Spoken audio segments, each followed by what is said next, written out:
বানিয়ে ফেললাম গোলাপ জামুন মিষ্টি। তো কীভাবে বানিয়েছি চলুন আপনাদের সঙ্গে শেয়ার করি। আসসালামু আলাইকুম বন্ধুরা, এখানে আমি 250 গ্রাম সুজি নিয়েছি, নিয়ে আর দুধ নিয়েছি প্রায় 300 গ্রামের মতো। দুধটাকে বলক দিয়ে ফুটিয়ে নেব। এই যে ফুটে আসছে, এবার এর মধ্যে আমি সুজিটা অ্যাড করে দিয়ে ভালো করে একটা খামির বানিয়ে নেব, যেরকম ময়দা আর পানি দিয়ে খামির বানাই সেই রকম করে। এই যে নাড়াচাড়া করে, এটা মনে হচ্ছে পাতলা কিন্তু এটা এক্ষুনি টেনে নিয়ে শক্ত হয়ে যাবে। এটাকে আমি একটা বাসনের মধ্যে তুলে নেব।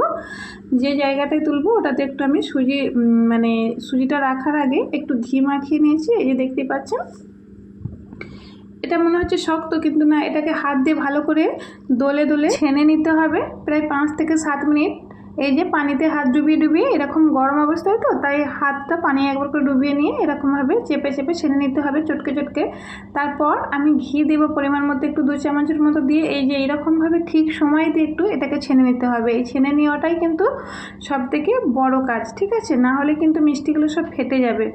ওকে, এই যে এরকমভাবে একটু সময় দিয়ে, একদম হাতে আমার ব্যথা হয়ে গেছে বললেই হয়।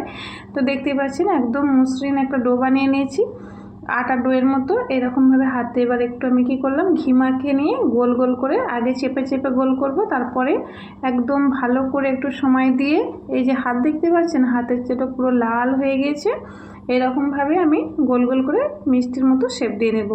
সবগুলোকে একটু শেপ দিয়ে নেব।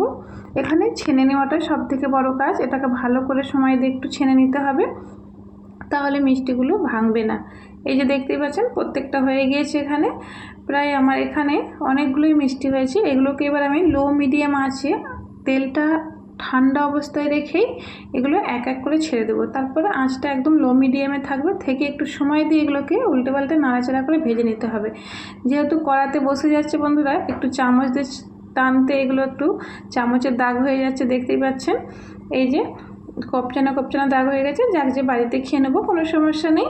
তো এই প্রসেসে আপনারা বাড়িতে গোলাপ জামুন মিষ্টি বানাতে পারেন। এই যে লাল হয়ে গেছে, তুলে নিয়ে এবার চিনির শিরা, চিনির মধ্যে 4টে এলাচ ফাটিয়ে দিয়ে শিরাটা প্রায় বলক দিয়ে আসবে। এই যে এই পর্যায়ে এবার এটাকে আমি আবার শেষে কটা ছিল এগুলোকে ভেজে নিচ্ছি। একটু সময় লাগে এটাতে ভাজতে, তো কাঁচা অবস্থায় নাড়াচাড়া করলে হবে না, একটু সময় দিয়ে ভেজে নিতে হবে লো মিডিয়াম আঁচে রেখে। এখানে একটু টাইম লাগে। এই যে মিষ্টিগুলোকে এবার রসের মধ্যে দিয়ে আমি আধ ঘন্টা পর ফিরে আসলাম। একদম রস টেনে নিয়ে টইটুম্ম হয়ে গেছে, দেখতেই পাচ্ছি। বাড়িতে যখন বাচ্চারা কোনো হঠাৎ ঝোঁক করবে যে গোলাপ জামুন মিষ্টি খাবো, তো এই প্রসেসে আপনারা বাচ্চা ভোলানোর জন্য এই মিষ্টি অবশ্যই বানিয়ে দিতে পারবেন। শুধু বাচ্চা ভোলানোর জন্য নয়, বাচ্চা বড় সকলেই খেতে পারবে, কিন্তু খেতেও টেস্টি হয়েছে, কারণ ঘি দেওয়া আছে, এর মধ্যে দুধ দেওয়া আছে। সুজি দিয়ে যে এত সুন্দর মিষ্টি বানানো যায় গোলাপ জামুন, না বানিয়ে খেলে হয়তো ভাবতেই পারবে না, কিন্তু টেস্টটাও হয়েছে অসাধারণ। তো এই প্রসেসে আপনারা একবার হলেও এই গোলাপ জামুন মিষ্টিটা বানানোর চেষ্টা করবেন। ভালো লাগলে একটা সাবস্ক্রাইব করবেন। আল্লাহ হাফেজ।